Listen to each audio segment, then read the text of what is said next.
Okay, everyone. Thank you so much for joining today. Steve Downs and I are here to talk to you about the Health by Design Challenge, Building Health into Everyday Life. Um, so just a little bit about us before we start diving into the content is I am the director of the Center for Health Experience Design here at MadPow.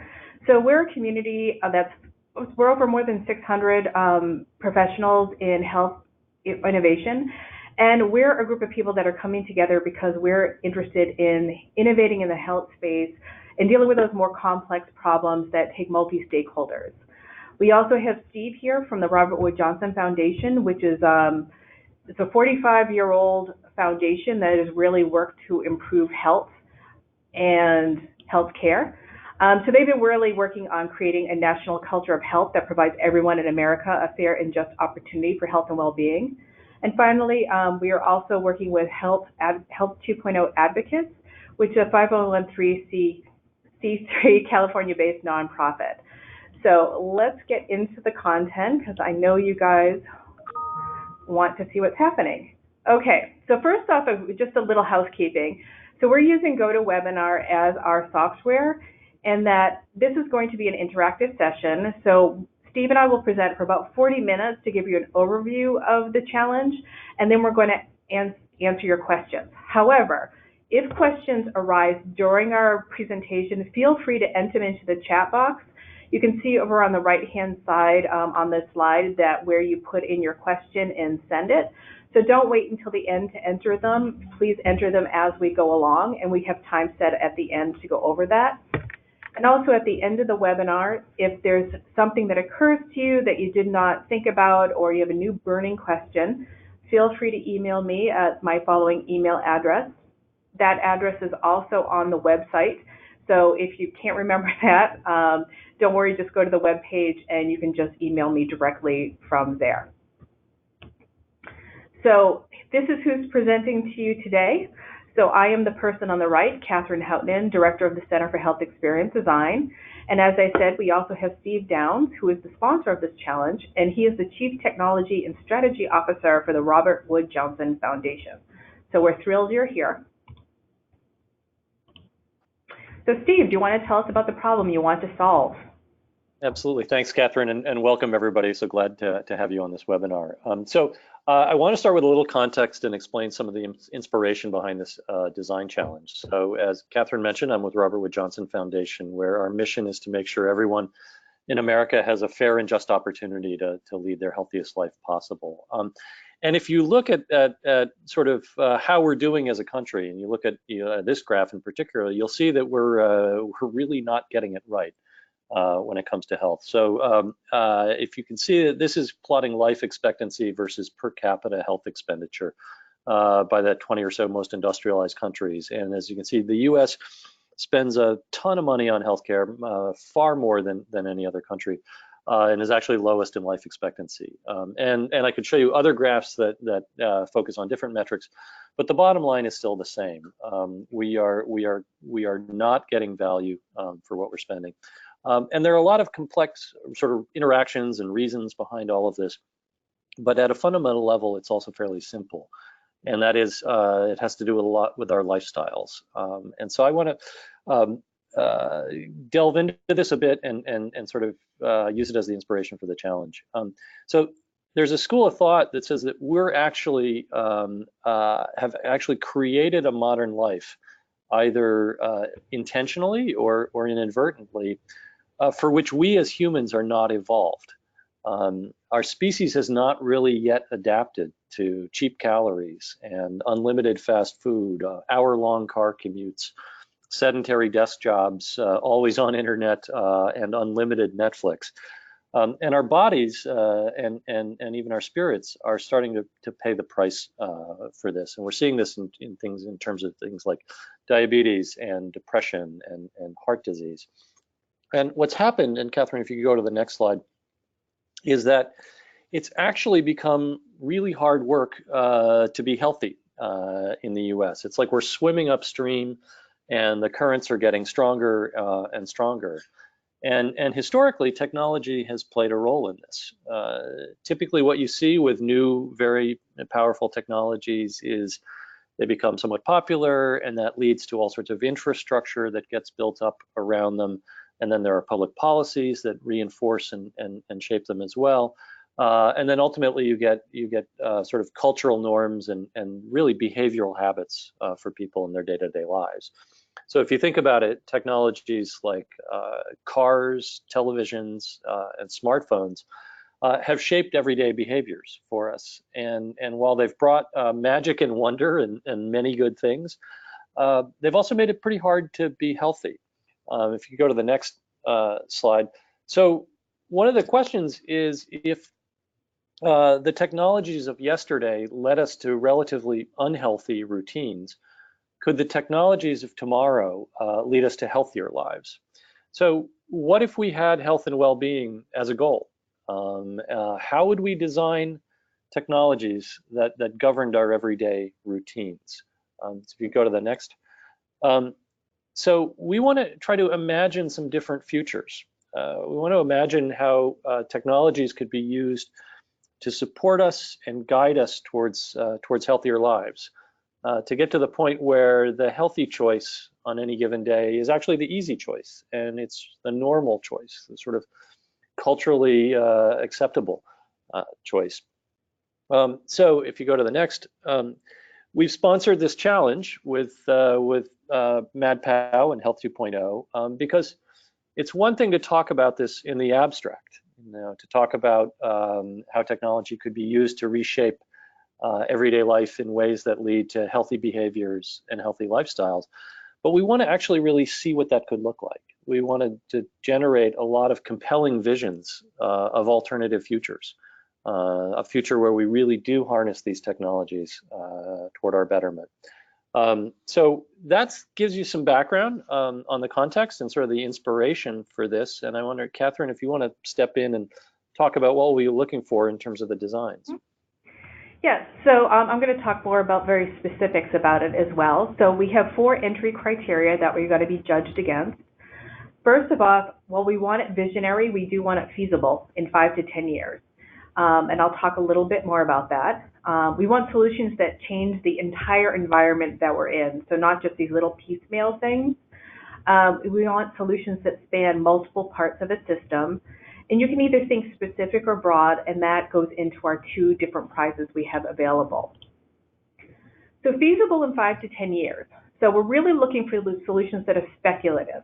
Don't just think, what is the world today, what's available today, how are roads today, or the norms, or anything like that. Don't be constrained to that, but don't go into the world of science fiction either, right? You don't need to reinvent. Unobtainium is a kind of a joke from the science world. But, what may be nascent technology you might be able to leverage, or new kind of thoughts or new kinds of infrastructure that might be able to be leveraged.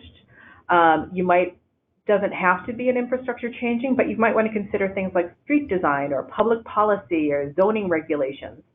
And again, I already said, but you can also incorporate emerging technology, such as robotics, about 5G networks. So where we are today and where do you see us being tomorrow? So it's kind of a visionary, but still, like I said, feasible in 5 to 10 years.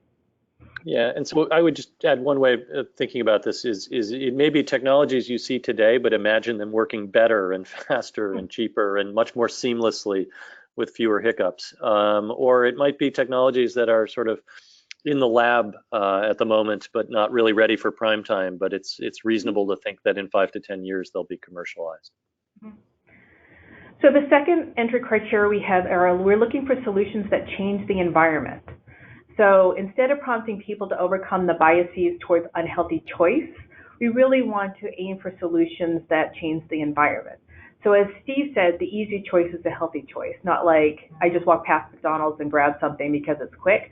How can we make choices easy, available, and that really change the world that we're living in?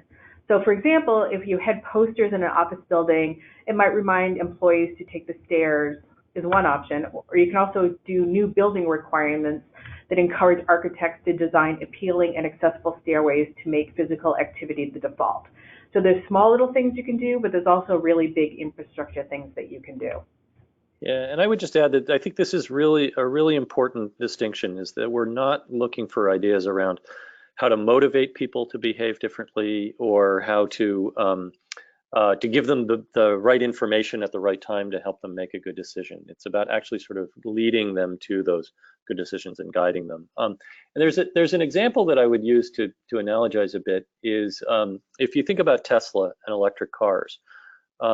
Tesla didn't set out to goad people into choosing environmentally sort of better solutions for transportation. They didn't say, here's a really sort of not so great car, but it's good for the environment and it's good for the planet. You should use it. They actually chose to design a car that they thought would be more compelling, more better built, more desirable than the gasoline-powered alternatives at the time. And it has the bonus then of being better for the environment. So think in those terms, not about sort of getting people to do things that are healthy because they know it's going to be good for them, even if they don't really want to do it or they find it too difficult. Think about how to make that easy and desirable. The third entry criteria is solutions that span multiple parts of a system. So this is more than just designing an app, because who knows what a smartphone is going to look like in 5 to 10 years anyway, right? So we're looking for things that might include like a smartphone, a connected bicycle, sensors in the environment, so that whole system, or autonomous vehicle plus alternative foods plus the school district. So consider how we might redesign or augment analog objects or systems that affect our health. Be sure to adjust challenges and obstacles to changing these systems at the technical, corporate, and policy levels. So just be aware that a lot of changes you're going to make are not just tech. There might be business issues with it, and there's also government issues that might start coming into it. So just kind of be aware of that. Then we also have as a final criteria, is you can either think specific or broad. And that goes to the 2 prizes that we have available. So the first prize that we have is really focused on a specific behavior. So if you have one thing that you're really passionate about, like getting better food to people, you can absolutely go after that and go after prize 1. If you're more compelled by a system level change about redesigning a city to bring outdoor spaces into the inner city, absolutely, you could go for prize number 2. We are looking for different types of solutions for those 2 prizes. And here's a little bit more detail. And again, all of this is available on the website. And I've also included these slides you can download them from the GoToWebinar on the right-hand side under handouts. But additional criteria for prize 1. So we're looking for specific solutions that target at least one healthy behavior. But we also want you to consider how it might impact other healthy behaviors. For example, how might you get more movement, like reduce sedentary behavior? How might you get more exercise just by living your life? How might you redesign things or redesign socialization or things just to get more movement so you don't have to go to the gym and exercise? Also think about access to better food. Like how do you get like salads or vegetables to people instead of really cooked fast food? How do you deal with those food deserts out there where people don't have access to healthy food in various areas, or the food's too expensive? I mean, you could go as far as a farm bill on this one, right? But it's really about how to get better food to people so that they really enjoy and make it delightful to cook meals. And think bigger than obviously all the food kits that are out there right now. So this is really bigger thinking. We also are looking at how might we help people get better sleep? Is there technology that might be used to influence sleep habits? Like there's already things in the iPhone that goes into nighttime mode. There's timers you can use on lights. But how would you redesign maybe even the whole sleep experience? I know Steve and I were talking ahead of time. He goes, why do we call it the bedroom as opposed to the sleep room? Is it about the furniture that's in there, or is it about what you want to do in there? So kind of thinking about how might you shift your thinking to make sleep an easier thing to do. Also think about quality social connections. That's number 4. Loneliness is an epidemic here in America, so how might you redesign the world to make it easier to develop those deep friendships and spend good time with friends, family, and neighbors? Because it is shown that having that community around you does give you better health. And finally, what we're looking for is how to spend more time outdoors. It could be in a garden, or it could just be outside of your hermetically sealed office space, right? So, not speaking to anybody on this, but how might you get outside more? How might you bring the outside in? How might you redesign that? Think if you redesign a national park, so there was one in your town, like little micro national parks, I don't know, is your design challenge. But kind of think about how do you bring that to get people outside, away from their TVs, getting outside, connecting with other people and nature. Anything you want to add to that, Steve? Yeah, just I think one thing is the idea is you focus on one of these, but recognize that they're going to be spillovers, and that's a good thing, right? So you may design something around more movement that's related to transportation, and one of the benefits is that it involves more time outdoors, for example. So that's a normal thing, and that would be a good thing. Okay. And additional criteria for prize 2. So again, this is the big one. So designs in this track should provide a compelling overall vision for how health can be built into everyday life. So we're looking for solutions that fundamentally reshape transportation, housing, food, office space, entertainment. Don't limit yourself to those, but any system or space that might pave a way to a healthy behavior. So this one you can really think big on, but how might you redesign? What does work look like? We've already got things like WeWork or all these pop-up office spaces or teleworking. There's a lot of different options, but really, again, 5 to 10 years, what could it be if we redesigned, if we reshaped society in general to make health the default? Anything to add, what I would Steve? what I would say on this is think of this as sort of the wild card option. So in other words, rather than focusing on one specific behavior, you're saying, I get the gist of what you're saying here. I sort of get the vision. I get the idea of thinking broadly about technology shaping everyday life. And I have an idea that I want to run with based on that. So it's really meant to be a very open category, but where you get the basic idea of what we're talking about here, and you're inspired to design something. So this is the one where big crazy ideas are welcome. Okay, so there's 2 prizes. So we have prize 1, which is $5,000, which is again targeted to those healthy behaviors. And we have prize 2, which is again $5,000 and reimagines a system or space. Now you could enter into both prizes. You can enter into only one. It's up to you. And when you get to the submission form, you're able to select, do you want to do prize 1, prize 2, both?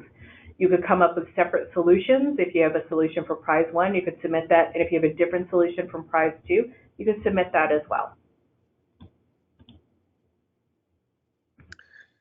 So one of the things that we want to talk about is to think about equity and health equity in this context.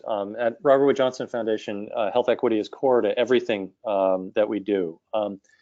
And so, we recognize that it's nearly impossible to design solutions that work for everyone, given the diversity of experiences and circumstances that people have. So I want to emphasize a few things. One is that we do want a wide range of designs that support experiences for a full range of people, a diversity of people. So what we'd ask is that you be really thoughtful about who your design is optimized for, and then ask and sort of challenge yourself to think about how you could make that design even more inclusive, so that it could be more accessible, more pertinent, more useful to others. You can imagine that we don't just want designs that are for highly educated, young, affluent, healthy people living in cities. We want to see a variety of different sort of populations that are targeted. And you can see some of the different considerations that we've listed here to think about. And they're not meant to be an exhaustive list, but as you go through your design, you think about what you're creating. You might ask, well, how might this experience be different for women than it is for men? Often people talk about, riding in an Uber is a different experience for a woman than it is for a man in many cases. Or how might people of different races experience, this sort of solution that you're creating? Is this something that can only work in urban areas, or would it be applicable to an a rural setting?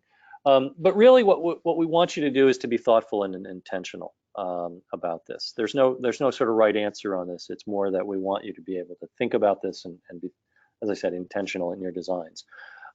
I think there's a special nuance around sort of the issue of financial resources and kind of the cost of things. And it's particularly tricky when you're designing for the future, because technology is one of those things that in many cases obviously gets a lot cheaper and more accessible over time, but not always. But I mean, I'll just a really quick example.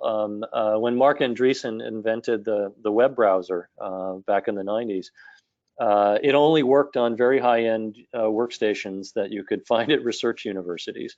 But it wasn't very long before everybody had a browser, and browsers on every device. So there are a lot of things where it may seem expensive now, but will be cheaper in the future. But we want you to be really thoughtful about that. So you may have a design that has some cost elements that are going to get a lot more accessible over time, but it may have other cost elements that won't. So don't just do hand waving and say all of this will be cheaper. Be thoughtful and specific about that. The other thing to think about in sort of the issue of cost and financial resources is to think about who is paying for some of the costs of your design. So what's the relative balance between costs that an individual, or a family would bear versus what a community or a government might bear to support that. An example may be, if you're talking about ways to change up public transportation. Clearly a lot of that would be borne by the municipality, some by the riders perhaps. But the point is that there may be a mix of public and private costs. And to the extent that they can be public, obviously that reduces the barrier for many people. And I think that's about it on the equity slide. Catherine? Thank you. Moving on. So just want to let you know, we do have some additional resources for you. So if you go to the challenge page, this is at the bottom, so if you scroll all the way down, and if you need to help on like how to visualize complex thinking, because we do ask for like to sketch out what it is, we do have some resources here as well to just kind of look at the left-hand side. On the right-hand side, like here are things that we think are kind of cool ideas. Like Pokemon Go, like it wasn't designed to get people to exercise, but that's what it did. People were running around the cities trying to capture things. Even I was in LA sprinting around trying to get stuff. It was very fun. But just kind of think about, you can go back to these and kind of think about unintended consequences of a lot of things out there that are really positive.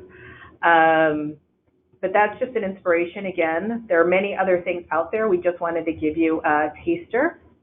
I also want to be clear about eligibility because I got a lot of questions about this one. So this is open to business and nonprofit entities formed and maintaining a principal place of business in the United States. So if you're a Canadian business, European, I'm sorry, you are not eligible. And we also are eligible if you're individuals and teams of no more than 5 individuals.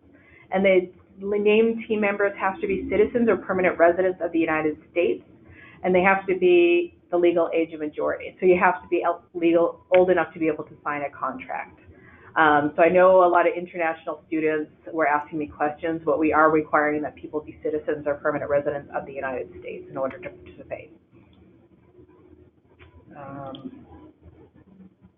Just want to give you a quick review of who we have as our judging panel. So we have, I think, it's a pretty great and diverse group of people. So first up, we have Judith Anderson. She is the head of the Industrial Design Department at the Mass College of Arts. We have Allison Arias. She writes for the New York Times and is also part of SPUR. Do you want to talk a little bit about SPUR, Steve? Well, I think she's very involved in housing issues in the Bay Area in particular. And she's a former editor of Dwell magazine, so has a lot of experience in design and housing in communities. Thanks. Next up, we have Stacy Chang. He is part of the Dell Medical School, but with a design bent. We have Amy Heyman, formerly Cueva, who is the co-founder and CXO of MadPow. We have Liz Jackson, who has run the disabled list, so she's going to be looking at equity issues. We have Vanessa Mason, who is from the Institute for the Future in Palo Alto, California. We have Lori Nelson, who is the Chief Resilience Officer for the City of Boston. We have Jess Rism, who is from the Gale Institute that is related to urban issues. And we have Alexis Wise from Sidewalk Labs. So they're all excited to see your designs, and hopefully, well, we'll have, I think we have a really great different points of view to look at this. So futurists, government people, urban designers, designers, medical people, and focusing on equity. So just to clarify what you need to submit, so there's 4 things, and we're asking that all of them be a link. It just makes it a lot easier for our judges because we don't come together. They want to be able to link. So you can put it on Dropbox, you can put it in a Google Doc, you can have it on YouTube, however you want to do this. Some people do it all in one Google Doc. Some people give us 4 different links to, it doesn't matter, whatever is best for you, just we need 4 links. So first thing we're looking for is a written design brief. That's 2,250 words. It can include pictures, graphs, anything you want to make it as pretty as you want. We like that. But describe your solution, which track it belongs to, is it first or second, a prize 1 or prize 2, and how it meets the entered criteria. So this is where you can really dive into the details. We're also asking for a 3-minute long video, which could be posted on Vimeo or YouTube. We kind of want to see what your solution looks like in practice. So we really want to see the value. Now, if you're not a videographer, that's fine. You can voice over to PowerPoint slides. It can be really basic. I think our winners last year did that. We're not looking for style points here, but it really helps when the judges go to judge. They start by watching the video, and it helps frame up what they're going to be looking at. It also makes it very helpful to help us communicate your designs when we put the gallery together at the end. So if you can do animation, great. If you can't, like I said, you can voice over on PowerPoint, and that's fine. Just make it very clear what your solution is and make it visual in the video. We're also looking for video compositions of the solution. So you can use sketches, digital visual designs, photography potentially. It may take the form of a narrative like a storyboard, a cartoon. It could be a diagram or a model. Anything that makes it easier to understand and communicate. We did throw some resources, like I said, at the bottom of the web page. There's also books like Drawing on the Back of the Napkin by Dan Rome. There's a bunch of stuff out there. You can use crayons. You don't need to be a professional illustrator. We just really need to understand it. I mean, I just make it sure it's understandable, and we'll take it. We'll be excited. Because a lot of the complex systems, I expect a very complex diagram. Okay, so then we're also looking for a timeline to the next 5 to 10 years. So we can be very high level, but where are we today? Here's your vision for 10 years, 5 to 10 years in the future. How do you see us getting there? What are the main steps that you need to do? Who do you need to form partnerships with? So it's just kind of a very rough draft. First we do this, then we would do this. We'd build relationships with these people. We'd get alignment here. So kind of sketch it out what you think what the timeline would be for the next 5 to 10 years.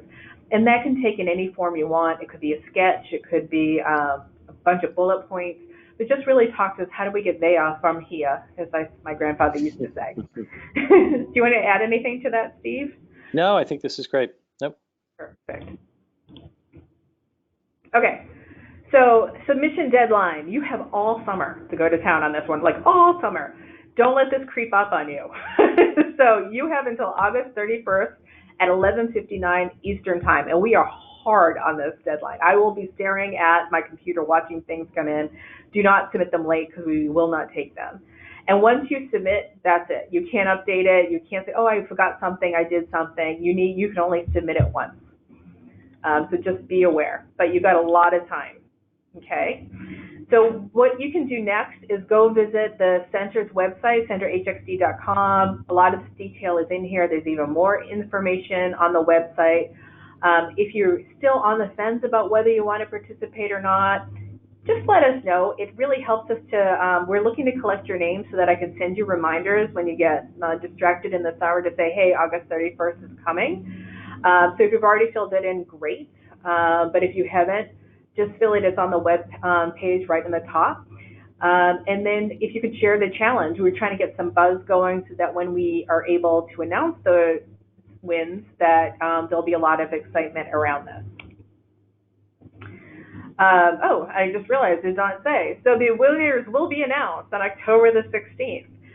2019. I know that seems like a long gap between submission, but we want to give the time the judges to actually really go over these and really do diligence and then figure out how to notify the potential winners and get you aligned for the announcement. So you've got until August 31st to enter, and the designs will be announced on October the 16th. So now we're going to go into the Q&A portion of this. So do we have any questions? And now if you have anything that's burning, feel free to enter your questions, and we've got plenty of time to go through them. Yeah, so we have a few questions coming in. A couple of them have already been answered, but Catherine and I marked the priority for some of the questions. So if you pop that out, okay, and then expand the window. Look at the red ones, our higher priorities. Okay, excellent. Can you submit two concepts? Yes, you can. You can enter in twice. If it's different concepts, obviously, I would submit one design and just click one and enter the second one and click the second prize. Some people may also want to submit the same concept for both, which you can do easily. And actually, let me go over you to the web page and show you, what it looks like. So this is the design challenge page. And if you scroll down, it's now been updated to the submit your design. Okay. So this is the official submission form. First name, last name, company name, make it up if you're not a real company. Their team and team members, so I want an email for each person because it helps with the notification. So then this is the part that's key. What prizes are you submitting for? So if your concept goes for both of them, you can just click both of them, or if it's only for one of them, just click that one. If you have two different concepts, I would really prefer you enter in twice. So submit here for prize 2 and then put the different links in for prize 1. It will count it that way. So hopefully that is clear. And Catherine, just to clarify on that, if they wanted to submit two different designs for prize 1, they could do that. They would just be separate submissions. Mm-hmm. So again, go crazy, but just meet the deadline. And just once you submitted, that's it. So it doesn't mean, like, just to clarify, you can do two different concepts, but you can't update your concept, if that makes sense. So I don't want people submitting early and updating and updating, updating. We're going to take the first concept that you submit. So if it's a different concept, just make it clear in your submission that it's a different concept. Okay, let me see. What next? Are there any limits to who we can collaborate with? No. The team is 5, but you can talk to anybody, and I recommend it. I expect you guys to be doing desk research, design research, talking to users, talking to experts, reading out to government officials. It's just when you actually come down to designing and submitting, only 5 people get to share the prize money. So use every resource you can think of in order to get as much information as you can. So don't want to limit you in any way there. Okay. My understanding that one person needs to use, is that correct? We clarified with our lawyers that all named team members need to be U.S. citizens or permanent residents. So that's what they're saying. So that's the answer. We got a clarification on that one. Okay. What should we think about if designing a system might require cooperation from state or city government agency? I mean, actually somebody else had said that's fine, that's great. If you can find anybody to talk to in the state or city governments, I mean, I would talk to the experts. Again, go ahead. No, sorry, finish, and then I'll add something in. Yeah, so this is like, again, that's perfect, that's great. We want those big thinking solutions. And as I said, Chief Nelson is one of our judges, and she's City of Boston government. But I would reach out to them and talk to them. There's see if they have any ideas or anything that might already be in progress, or really talk to them about why isn't this already a solution? Like there might be barriers you may not be aware of. I think that's really good advice. But I think what's really important here is that we want compelling visions that stretch people's thinking. And we wouldn't want you to feel constrained saying, well, here's all this technology, but the policies today or the rules today wouldn't allow us to use it in this way. We actually would love to have something that pushes the boundaries that way, pushes the thinking, and then it really sort of puts the onus on policymakers in the future to say, why wouldn't we, sort of adjust the policy to make this more possible? An example I sometimes use in this is electric scooters.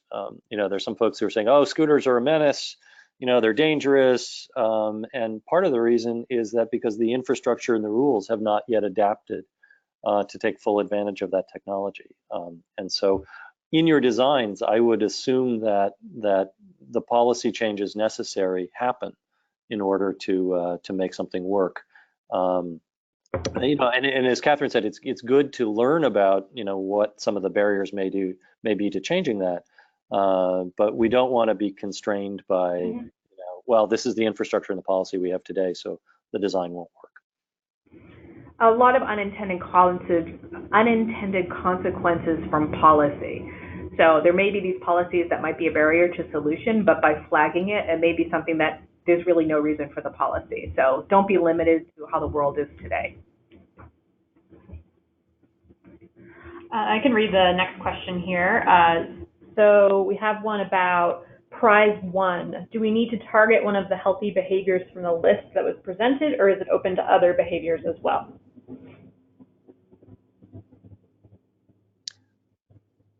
So I would say for prize one, you do want to pick one of those 5 as the primary one. I think prize 2 is really designed to be more of the wild card kind of open-ended submission. And then we have a related question. Someone has an idea that relates to prize 1 and 2, but it has other benefits as well, like employment, for example. Should this person include the other benefits? And they're asking because prize 1 is pretty focused. I'm certainly fine with that. Yeah, I mean, I think the thought on prize 1 is that you're picking one behavior and saying this is the primary thing we're trying to improve, but there are going to be collateral benefits, whether it's in other healthy behaviors or, as you point out, benefits like employment. And I think highlight those for sure. But I think this is probably a judgment call on. Sort of is there a primary focus on one of those behaviors, knowing that there are many different benefits, or if there's no real primary focus, but it's more broadly addressing a bunch of different things, perhaps it is number 2. But if there's a primary focus on one of the 5 behaviors, it would be prize number 1. And just to clarify, I think in prize 2, we're saying we want system level design, but we're not asking you to redesign the urban environment for everybody. So if you do have something that is a little too off for prize 1, really think about, there's got to be some sort of system in it that makes it prize 2 a candidate for your solution. So we say system level, but we said it could be a small system. The other thing that I might say is try not to be too narrow in terms of behaviors. The 5 that we picked are pretty fundamental to everyday life. And so I think that's part of what we're trying to get is fairly universal kinds of behaviors that are a lot of people are going to encounter. So we have one here. Can an organization submit an entry, or does it have to be to specific people in the organization? So we do say our eligibility is an organization. So as far as I understand from the eligibility, that is definite possibility if you want to submit as an organization. We would just have to figure out how to pay the prize money if you want. Okay, so I know you've talked about this, but my idea relates to prize 1 and 2. We're good on that one. Oh, we already did? Yeah. Okay. We have one more. Who owns the submitted design, whether it wins or not? Oh, here it is. You do. So by submitting to this design, you do not cede ownership of any IP whatsoever. All we ask is that you submit your own ideas.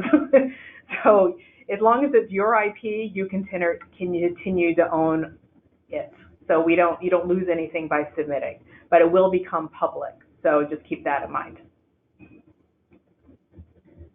And then we have another question, which Steve touched on when he talked about equity, but this person asks, how do you square this initiative with the issue of institutional racism and social determinants of health and how that influences health? Yeah, so good question. I think it's important to bear those concepts in mind. I think we are really trying to think about how do you use technology to influence behavior towards a healthy direction, and particularly sort of everyday life kinds of behavior. I mean, the issues that you talk about are perhaps even more core and more fundamental. If I think about social determinants, we are thinking about, housing, for example, is a really important social determinant. But I would love to see designs that are what might a public housing apartment complex look like in the future? That would meet the needs of affordable housing, but would also sort of design that housing in a way to be healthiest. So I don't think there's an either or here. I don't think there is a kind of complete concordance. I think you want to bring those factors in to your sensibilities as you're designing. But fundamentally, what we're looking for here is how to think about the ways technology shapes everyday life, and what it could look like if we intentionally use technology to elicit greater health and well-being. So I see one here about what happens if someone wins the prize. So let me just give you an idea what the process is. So we'll get all your ideas in by August the 31st, and then we'll go to the judging period. Be very quiet as we're going through, and we'll get together as the judging committee to decide who the two winners are, and the honorable mentions. So there will be 2 prize winners, but we also will highlight people, if it's appropriate, that have a great concept. They just missed the win, but they have something that we think is really compelling. We want to make sure it gets highlighted and broadcast. So there'll also be potentially be some honorable mentions. What we do before October the 16th, typically I email the people that are finalists, as we'll call them, and say, let you know you're a finalist. We haven't quite figured out how we're making the announcement this year, but if you're in the local area, come to the ceremony, and you can find out whether you won or not. We've also had people live dial in during the announcement, so they found out if they're won or they're honorable mention. But we definitely want to have the winners present at the award ceremony. We just don't tell you if you're a winner. We just tell you you are somehow honored. So that will be a surprise on October the 16th. I'm trying to how many entrants do we anticipate? I do not know. We're still actively motivating this. We've got a ton of intents to participate, but again, just filling out an intent doesn't necessarily mean people are going to actually submit an idea. We've had other design challenges. We've had just under 100 entries. It all depends. So I don't really know. So I can't give you any odds of what are your chances of winning. 2018 was a very different design challenge. It was redesigning open enrollment for the financially vulnerable. So it's very, very niche. So we had a much smaller number of entrants than I would expect this year. This one is so broad that I'm expecting a good number. So I'm hoping we get lots of really great ideas. Am I missing? Okay. Capitalism has a tendency to, do we already, oh, okay. Quick question, for prize. Yeah, we have one here. Do all the design ideas become public or just the winning designs? What was the question again? Could you repeat that? Do all the design ideas all the submissions become public or just the winning designs? Depends. So if you have anything of real merit in there, you may get an honorable mention. I mean, sometimes we get people who are doing a Hail Mary pass and kind of throw something in there because they realize they lost the deadline. I'm not going to lie. But if it's a quality submission, we are planning on making a gallery because we really do want these to inspire people. So maybe you didn't win, but you had some really great ideas. This isn't a design challenge for design challenge's sake, right? We really want to spur innovation in this area. So the more we can get ideas out there, the more we can start a conversation about what this looks like, the better. So if you submit, you're most likely will be in our gallery, and really kind of highlighting what is specifically compelling about your concept that you submitted. All right, we have one here. Are you looking to review working prototypes with a sustainable business model or provide free programs to the community? So I think that kind of gets to what Steve was talking about around who pays. Yeah. So it's either way. So the financial considerations, like we said, is that what are they? You know, what is the business model? There isn't a right one. Is this something, are you building up a nonprofit that's going to do things for the community? That's fine. If you are trying to look up a way to get funding, that's fine as well. We just want it to be clear and considered, and to make sure you have given thought about how is this being paid for. Because a lot of people will invent these great solutions but never take into consideration that nobody would actually pay for this, be it a government, be it a municipality, be it a corporation might buy something for their employees, or the end user, so my elderly grandfather, is he going to pay for it? So we don't have a right answer, but just give due thought to what is the business model of the solution and who is going to be paying for it.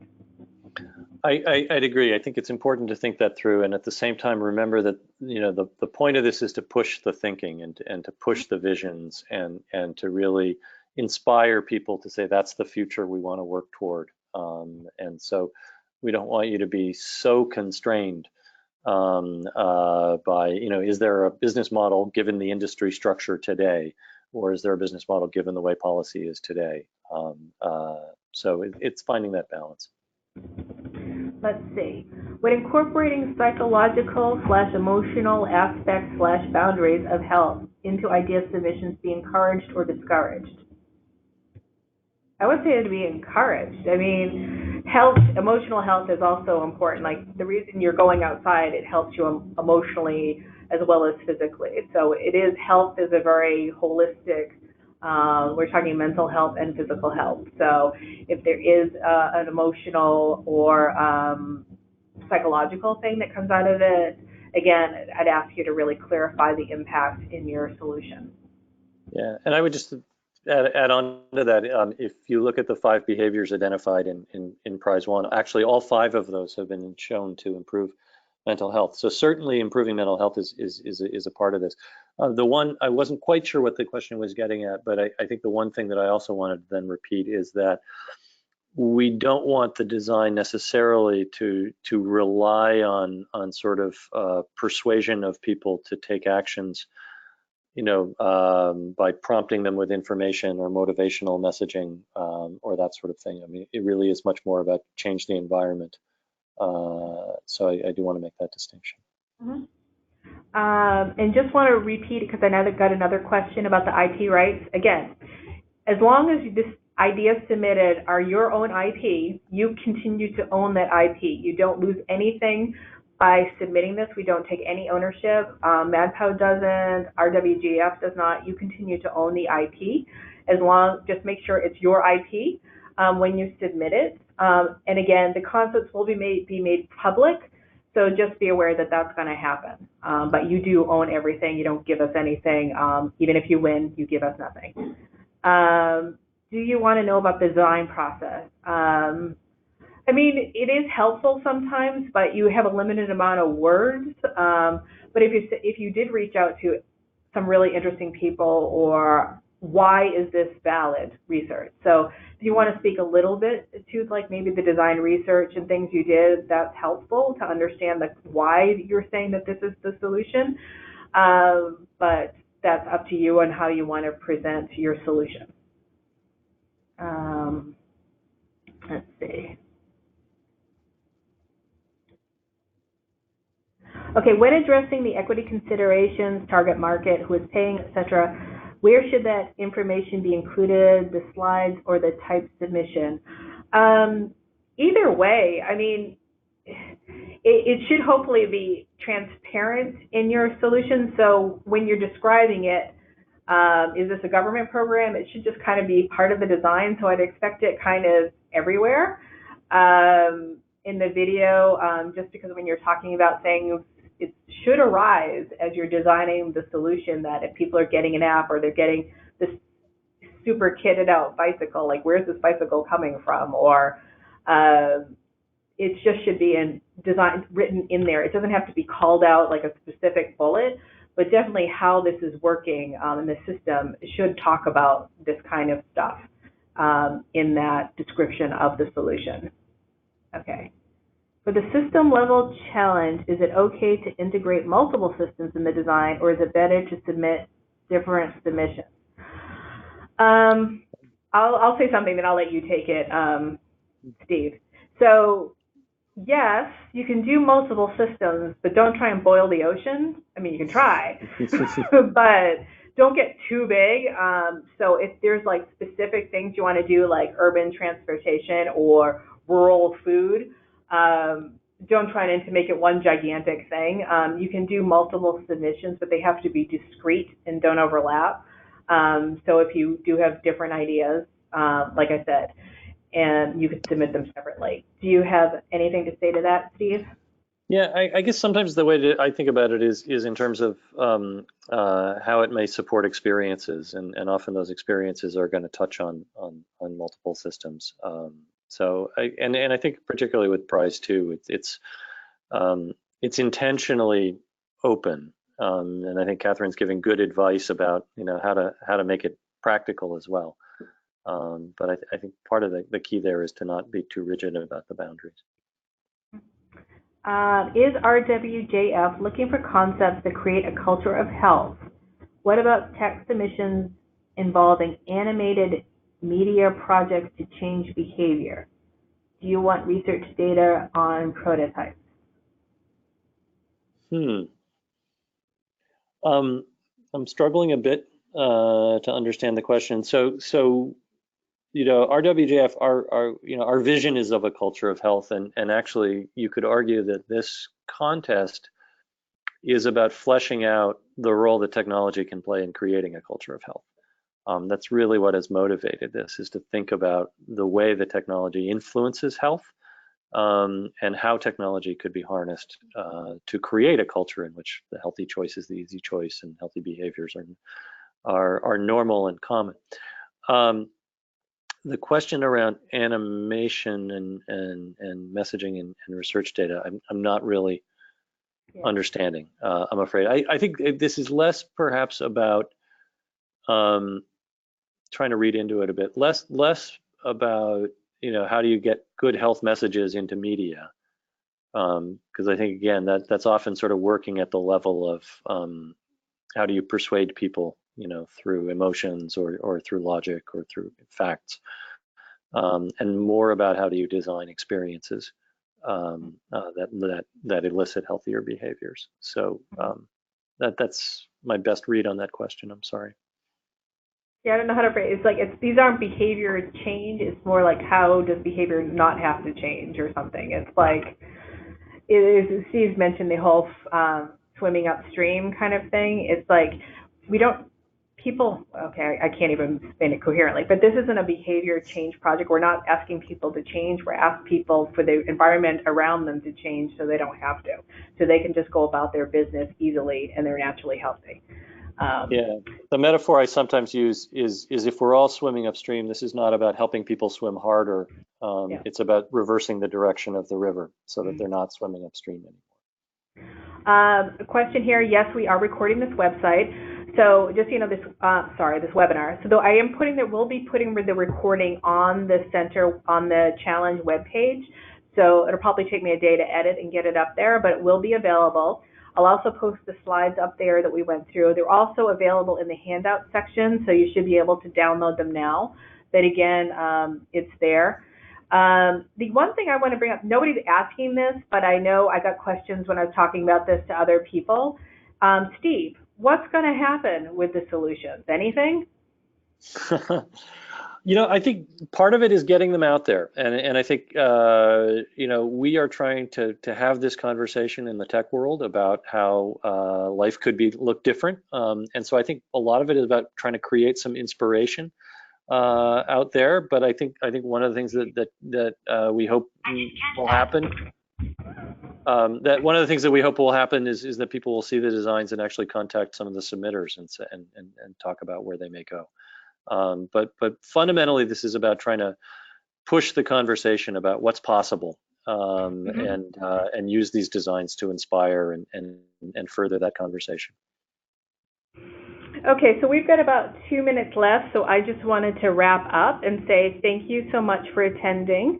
We're super excited. Just the level of activity is got us hopeful and hoping we see great things coming from you guys. Again, deadline is August the 31st. We try to answer all your questions in this webinar, but if there's anything that comes up during the course of the summer or even this afternoon, just email me at the address below, khautman@madpow.net. That is also the email on the web page. So if you just go to the web page, there's a contact me. That's me. I will answer your questions as quick as I can. Don't want to leave you hanging, but definitely reach out. And as I said, you've got until August the 31st, and we can't wait to see your design. So any final words, Steve? Yeah, we're really excited to have you all on the webinar today, and really looking forward to seeing the designs. Great. Thank you, everyone. Thanks. Bye-bye.